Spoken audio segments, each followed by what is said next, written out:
The latest homicide took place overnight in Lord's Bank Village. 35-year-old Carlos Lopez was shot multiple times to the head and body inside a house he rented in the community.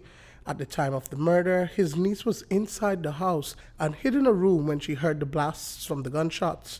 Shortly after 8 p.m., police were called to the Lord's Bank area, the home of one Carlos Lopez, where upon arrival, they were informed that Carlos Lopez had arrived sometime shortly before 8, along with one of his nieces, who exited the vehicle and then went into his home whilst he stayed outside to close the gate and secure his vehicle.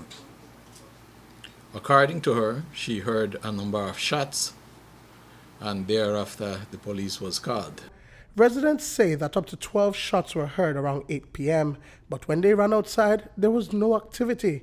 In fact, all that could be seen or heard was a church service happening 2 houses away from the murder scene. News 5 understands that the police initially were unable to locate the property, but were later escorted by one of Lopez's sisters to the murder scene. His body was later discovered inside the house, shirtless and wearing only a long jeans pants.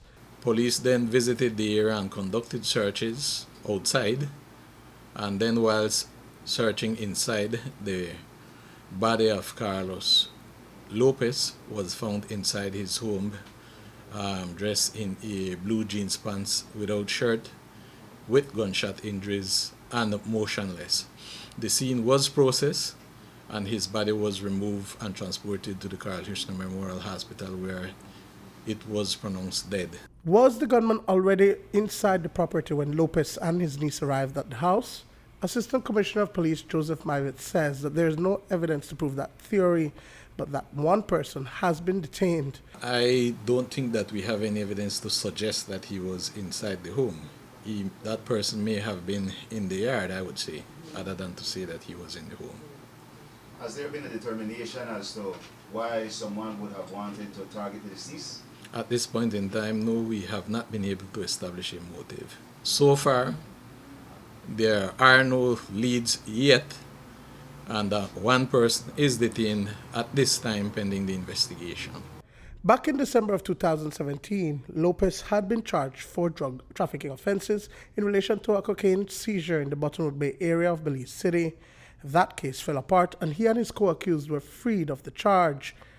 Then, in October of 2018, Lopez and another Belize City resident were caught in a marijuana bus near the northern border in Corozal.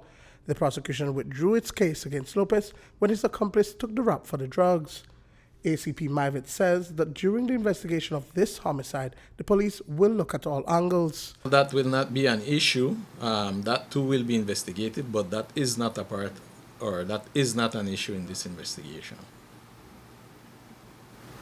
So apart from that drug charge, there's nothing else in his background or anything that police... None that we know of at this point in time. Duane, Moody for News 5.